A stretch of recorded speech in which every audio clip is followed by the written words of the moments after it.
we have troubleshooted this part. Yeah, I bent that right there a little bit, but troubleshooted this part. It is now clear.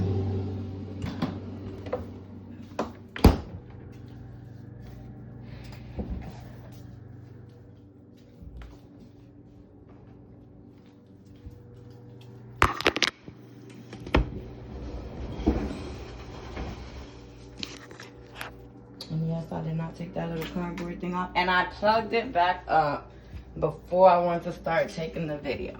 So boom. What YouTube taught me is that obviously this was supposed to kick on when this kicked on. This didn't kick on. That's not an issue. This was horrible. Like when I say you gotta see the video, when I first undid this, it was bad. It had like pounds of dust on it. So I was not able to find the little timer defrost thing that he said, or whatever the case may be.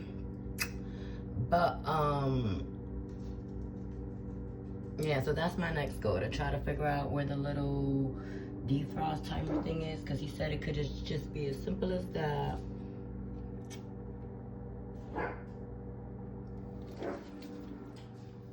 I don't know, but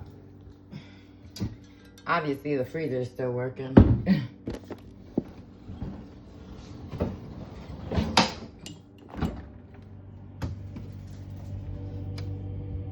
Cold air is coming out of here now. That doesn't say hot. I will check it in an hour and see what's good. And he did think that maybe a power surge is what caused the problems. And this week we did have some power surges. The lights both went out during the storm. So I'm guessing the power surge was what did what it did. And I'm just guessing. Don't quote me for nothing. But if you like to hold on to your money before you start just buying new $800 refrigerators, it's okay to pick a YouTube video and troubleshoot first. And I'm on my way to Walmart to go get these and a power surge for this darn thing. Beady beady bop bop. And boom. This little thingy is working. We did it, right, little baby? We did it.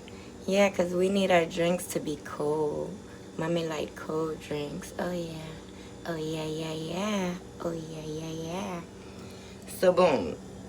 That little fan thing is working. This little thing is working.